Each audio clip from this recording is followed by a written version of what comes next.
ಮುಂದಿನ ಶೀರ್ಷಿಕೆ ಜನರ ಕೆಲವು ಉದ್ಗಾರಗಳು. ಮೊದಲನೇದಾಗಿ, ಅಯ್ಯೋ ನನ್ನ ಕೈಲಿ ಈ ಕೆಲಸ ಸಾಧ್ಯವಿಲ್ಲವಪ್ಪ. ಎಷ್ಟೋ ಜನ ಅಂತಾರಲ್ವ, ನಾವು ಹಾಗೆ ಅನ್ಕೋಬಾರ್ದು ಅಂತ DVG ಅವರೇ ಸಾಂತ್ವನ ಹೇಳಿದ್ದಾರೆ.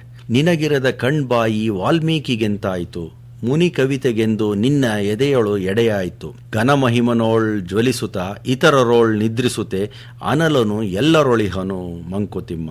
ಶ್ರೇಷ್ಠವಾದ ಹಿರಿಮೆಯುಳ್ಳವನಲ್ಲಿ ಉರಿಯುತ್ತಿರುವ ಮತ್ತು ಇತರರಲ್ಲಿ ನಿದ್ರಿಸುತ್ತಿರುವ ಅಗ್ನಿ ಎಲ್ಲರಲ್ಲೂ ಇದ್ದಾನೆ.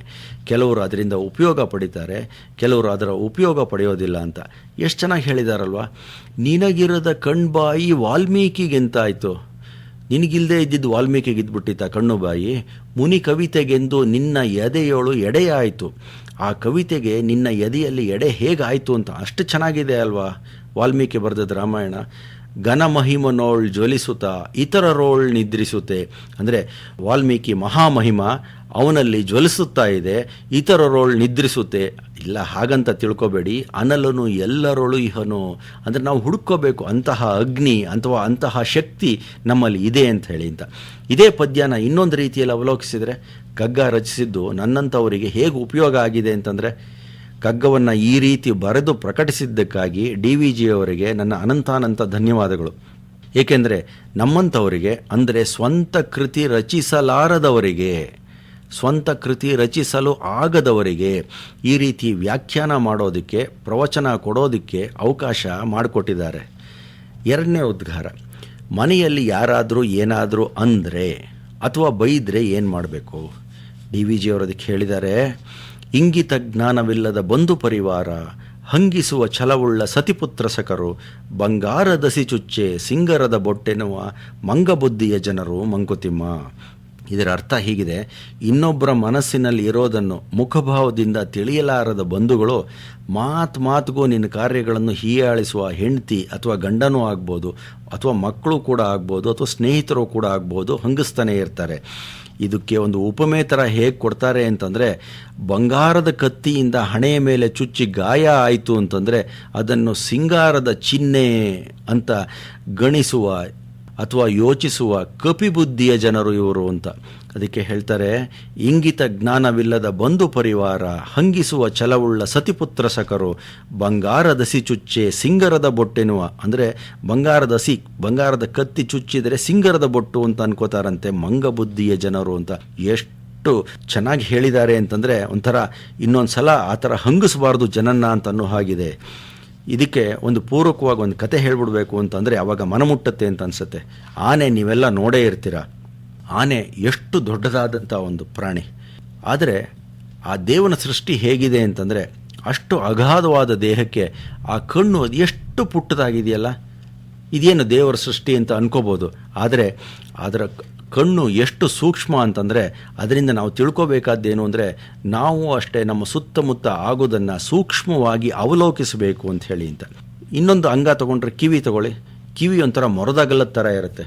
ಅದು ಬೇರೆ ಪ್ರಾಣಿಗಳಲ್ಲೆಲ್ಲ ಆ ಪ್ರಾಣಿಯ ದೇಹಕ್ಕೆ ಅನುಗುಣವಾಗಿತ್ತು ಅಂತಂದರೆ, ಅದಕ್ಕೆ ಪ್ಯಾರಲಲ್ ಆಗಿತ್ತು ಅಂದರೆ ಇದಕ್ಕೆ ಒಂಥರ ದೇಹಕ್ಕೆ ಅಡ್ಡಡ್ಡಾಗಿ 90 ಡಿಗ್ರೀಸ್ಗೆ ಇರುತ್ತೆ. ಅಂದರೆ ಯಾವುದೇ ವಿಷಯ ಬಂತು ಅಂದರೆ ಅಡ್ಡ ಹಾಕಿ ತಡೆದು ತನಗೆ ಬೇಕಾದ್ದನ್ನು ಒಳಗೆ ಬಿಟ್ಕೊಂಡು ಉಳಿದಂತೆ ಹಿಂಗೆ ಆಡಿಸ್ಬಿಟ್ಟು, ಕ್ರಿಕೆಟ್ನಲ್ಲಿ ಸ್ಕ್ವೇರ್ ಕಟ್ ಮಾಡಿಬಿಡ್ತಾರಲ್ಲ, ಅಥವಾ ಪಾಯಿಂಟ್ನಲ್ಲಿ ಅಥವಾ ಸ್ಲಿಪ್ನಲ್ಲಿ ಕಟ್ ಮಾಡ್ತಾರಲ್ಲ, ಆ ಥರ ಬಿಟ್ಬಿಡ್ಬೇಕು ಅಂತ ಹೇಳಿ ಅಂತ. ಮುಂದಕ್ಕೆ ಸೊಂಡ್ಲನ್ನು ಗಮನಿಸಿ. ಆ ಸೊಂಡ್ಲು ಯಾವಾಗಲೂ ಸುಮ್ಮನೆ ಇರಲ್ಲ, ಆ ಕಡೆ ಈ ಕಡೆ ಆಡಿಸ್ತಾನೆ ಇರುತ್ತೆ. ಅದರಿಂದ ನಮ್ಮ ಸುತ್ತಮುತ್ತ ಏನೇನು ಆಗ್ತಾ ಇದೆ, ಯಾರ್ಯಾರಿದ್ದಾರೆ ಅಂತನ್ನೋದನ್ನು ಪರಿಗ್ರಹಿಸಬೇಕು ಅಂತ ಹೇಳಿ ಅಂತ. ನಮ್ಮ ಪಕ್ಕದ ಮನೆಯಲ್ಲೇ ಭಯೋತ್ಪಾದಕರು ಬಂದು ಕೂತಿದ್ರು ಕೂಡ ಗೊತ್ತಾಗದಂಥ ಪರಿಸ್ಥಿತಿ ಇವತ್ತಾಗಿದೆ. ಅದರಿಂದ ಅವಲೋಕಿಸ್ತಿರಬೇಕು, ಅನ್ವೇಷಣೆ ಮಾಡ್ತಿರಬೇಕು, ಹುಡುಕ್ತಾ ಇರಬೇಕು, ಅದನ್ನ ಗ್ರಹಿಸ್ತಾ ಇರಬೇಕು ವಿಷಯಗಳನ್ನು ಅಂತ. ಕೊನೆಯದಾಗಿ ಅದರ ಹೊಟ್ಟೆ ನೋಡಿ ಎಷ್ಟು ದೊಡ್ಡದಾಗಿದೆ ಅಲ್ವಾ. ಯಾರಾದರೂ ಏನಾರು ಅಂದರೆ ತಲೆಗೆ ಹಾಕ್ಕೋಬೇಡಿ ಸ್ವಾಮಿ, ಹೊಟ್ಟೆಗೆ ಹಾಕ್ಕೊಂಬಿಡಿ. ಹೊಟ್ಟೆಗೆ ಹಾಕ್ಕೊಳ್ತು ಅಂತಂದರೆ ಅದಕ್ಕೊಂದು ಅವಧಿ ಇದೆ, 24 ಗಂಟೆ. ಅಷ್ಟರಲ್ಲಿ ಅದು ಹೊರಗೆ ಬಂದುಬಿಡಬೇಕು, ಇಲ್ಲ ಮೇಲಿಂದನೋ ಅಥವಾ ಕೆಳಗಿಂದನೋ. ಆದ್ದರಿಂದ ಮನೆಯಲ್ಲಿ ಯಾರಾದರೂ ಅಂದರೆ ಈ ಆನೆ ಕತೆ ಜ್ಞಾಪಿಸ್ಕೊಳ್ಳಿ. ಮುಂದಿನ ಉದ್ಗಾರ, ಜೀವನದಲ್ಲಿ ವಿದ್ಯಾರ್ಥಿ ದೆಸೆ ಮುಗಿದ ನಂತರವೂ ಅಧ್ಯಯನದ ಅವಶ್ಯಕತೆ ಇದೆ ಅಂತ. ತೈತ್ತಿರಿಯ ಉಪನಿಷತ್ತಿನಲ್ಲಿ ಸ್ವಾಧ್ಯಾಯ ಪ್ರಶಂಸಾ ಎಂಬ ಭಾಗದಲ್ಲಿ ಸತ್ಯಂಚ ಸ್ವಾಧ್ಯಾಯ ಪ್ರವತಿನೇಚ ತಪಶ್ಚ ಸ್ವಾಧ್ಯಾಯ ಪ್ರವತಿನೇಚ ಅಂತ ಬರುತ್ತೆ. ನಾನು ಆಡಿದ ಮಾತೆಲ್ಲ ಎಲ್ಲಿ ಸಿಗುತ್ತೆ ಅಂತೀರೋ ಅದಕ್ಕೆ ಒಳ್ಳೆಯ ಪುಸ್ತಕಗಳನ್ನು ಓದಬೇಕು ಮತ್ತು ನಮ್ಮ ಅನುಭವಗಳನ್ನು ಕೊಂಚ ಸೇರಿಸಬೇಕು. ಒಂದು ಒಳ್ಳೆಯ ಪುಸ್ತಕ ಕಷ್ಟ ಕಾಲದಲ್ಲಿ ಸ್ನೇಹಿತನಾಗುತ್ತೆ, ಸಮಸ್ಯೆಗಳಿಗೆ ಪರಿಹಾರ ಹೇಳುತ್ತೆ. ಉದಾಹರಣೆ ಕಗ್ಗ. ಜಗತ್ತನ್ನು ಬೆಳಗಿಸಲು ಸೂರ್ಯ ಬೇಕು, ಬದುಕನ್ನು ಬೆಳಗಿಸಲು ಪುಸ್ತಕ ಸಾಕು. ಉತ್ತಮ ಪುಸ್ತಕಗಳನ್ನು ಆರಿಸಿರಿ, ಓದಿದ್ದನ್ನು ಚೆನ್ನಾಗಿ ಮನನ ಮಾಡಿ, ಲೌಕಿಕವಾಗಿ ಸಣ್ಣತನಗಳಿಂದ ದೂರವಾಗಿ ಓದು ಅಷ್ಟು ಸಹಾಯಕಾರಿ. ಪುಸ್ತಕ ಓದೋದಕ್ಕೆ ಸಮಯ ಇಲ್ಲಿ ಅಂತೀರಾ? ಇರುವ ಸಮಯವ ಮರೆತು ಇಲ್ಲವೆಂದಳುವೇಕೆ? ಸಮಯವಿದೆ ಎಲ್ಲದಕ್ಕೂ ಆದ್ಯತೆಯ ಮೇರೆ, ಇತ್ತೆ ಕಾಲದ ಕೊರತೆ ಹಿರಿಯ ಚೇತನಗಳಿಗೆ, ಕಾಲ ಓಡದು ಹಿಂದೆ ಮುದ್ದುರಾಮ. ಕೆ.ಸಿ. ಶಿವಪ್ಪನವರು ತಮ್ಮ ಪದ್ಯದಲ್ಲಿ ಕಗ್ಗ ಇರುವಂತೆಯೇ ಇರುವ ಪದ್ಯಗಳಲ್ಲಿ ಈ ಥರ ಹೇಳಿದ್ದಾರೆ. ಇತ್ತೆ ಕಾಲದ ಕೊರತೆ ಹಿರಿಯ ಚೇತನಗಳಿಗೆ, ಕಾಲ ಓಡದು ಹಿಂದೆ ಮುದ್ದುರಾಮ ಅಂತಂದರೆ, ಉದಾಹರಣೆಗೆ ನಾವು ಶಂಕರಾಚಾರ್ಯ, ಖ್ಯಾತ ಗಣಿತಜ್ಞ ರಾಮಾನುಜಂ, ವಿವೇಕಾನಂದ ಇವರುಗಳನ್ನು ತಗೋಬಹುದು.